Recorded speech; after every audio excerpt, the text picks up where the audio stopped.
York City, big away day, hard place to get a result, partly because they're super annoyed at us for getting a last-minute equaliser whilst we were down to 10 men the last time we met. Got on the coach at the George, and before we'd even cracked the first beer open, Alan came to the back and informed us that he'd slept with over 20 women.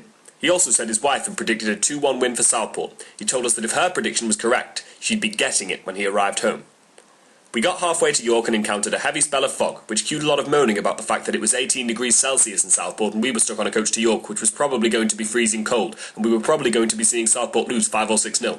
I started to wish I'd stayed at home. We rolled into York and admired all the pretty little buildings and pretty little streets, and all agreed it was a lot nicer than the fish factory we visited on Boxing Day. Got off the coach and entered a bar where the atmosphere was so drab we thought we'd walked in on a post-funeral buffet.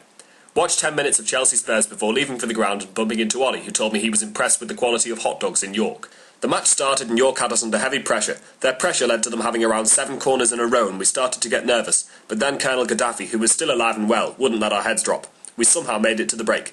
0-0 at half-time. Could be worse. Second half started and we took the game to them. Our support was fantastic. Tony Gray played Andy Owens in, but the angle was far too tight to score from. But then suddenly the ball was in the back of the net and we'd taken the lead. My nerves were short-lived when just a few minutes later, Tony Gray ripped it past their defender and put us 2 up with a cool finish. I now had no reason to be nervous as Southport were definitely going to win. Then York scored. Crap. We somehow survived the remaining minutes and won the match. Full time. Get in. Even though I couldn't quite believe it, it was yet another away win for the part-timers. We got back onto the coach and agreed that despite the unbelievably warm weather in Southport, we were glad we came to York.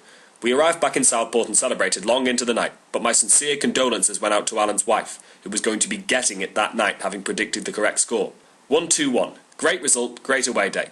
And as the season is now over, what a great season it's been.